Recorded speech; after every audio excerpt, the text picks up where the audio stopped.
একাই কি নামাজ আদায় করবে যেই ব্যক্তি, ওই ব্যক্তির চাইতে যারা জামাতের সাথে নামাজ আদায় করে তাদেরকে আল্লাহ 27 গুণ বেশি সওয়াব দিয়ে দেয়। কয় গুণ বেশি সওয়াব দেয়? 27 গুণ।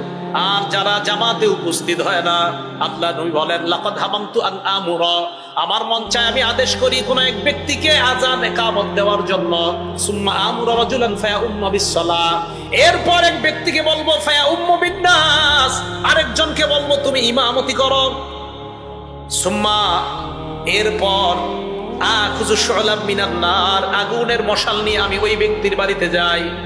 যেই ব্যক্তি আজান শোনার পরে জামাতে উপস্থিত হয় না কোনো কারণ ছাড়া, তার ঘর বাড়িগুলো আমি জ্বালায়া দেই। এই কথাটা এই যুগে এইভাবে অনুধাবন করবেন, ছি ছি ছি, আমি একজন মুসলমান, আজান শোনার পরেও আমি সুস্থ মানুষ, মসজিদে যাই না, নবী বেঁচে থাকলে আমার ঘরটা পুরাই দিতে চাই। নবী বলেন 2 কারণে তাদের ঘর আমি পুরাই না। এক, ঘরের মধ্যে নারী আছে, 2 শিশু আছে, নারী শিশু না থাকলে আমি ঠিকই তাদের ঘরে আগুন জ্বালায় দিতাম। ভাই কথাটা বুঝে আসছে সবার? তাহলে জামাতে উপস্থিত হতে হবে পুরুষরা। এই যুগে আবার একদল মানুষ বের হয়েছে নাউজুবিল্লাহ, কিছু যুবকও এই ফেসবুক আর ইলেকট্রনিক মিডিয়া আসক্তি হয়ে তারা কি জানি নতুন নতুন মাসালা শিখছে। শিখার পর মসজিদের পাশে গিয়ে গল্প করে, ইমাম সাহেব জামাতে নামাজ সালাম ফিরানো শেষ করে এরপর এর আগে নামাজ পড়ে। আমি বলবো না তারা কারা। আপনারা মানে খুব বেশি হাদিস বুঝতেছেন নাকি? এটা তো ঠিক না, এটা অন্যায়।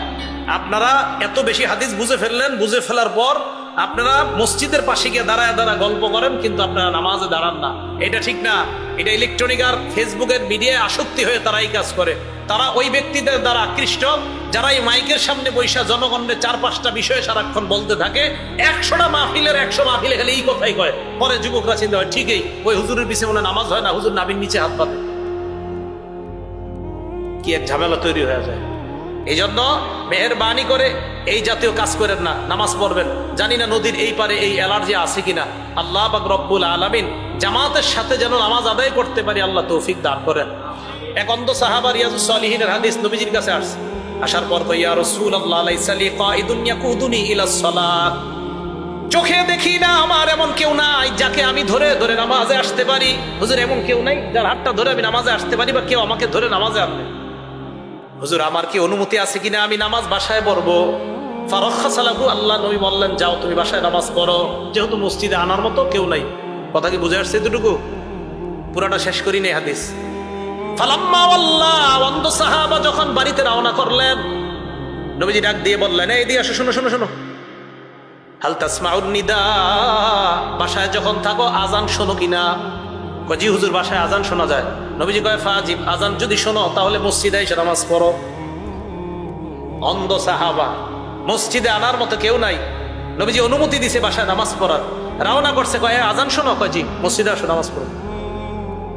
এখন আমরা এই জায়গায় অন্ধ কারা কারা জানি? হ্যাঁ, তাহলে আমরা রমজানের এই আমলের অভ্যাস ধরে রাখবো তো ইনশাল্লাহ? নামাজে আমরা উপস্থিত হব তো ইনশাল্লাহ? তাহলে নামাজে জামাতে পুরুষরা আমরা প্রত্যেক দিন 5 ওয়াক্ত নামাজ জামাতের সাথে আদায় করার চেষ্টা করব ইনশাআল্লাহ। তৌফিক দান করেন।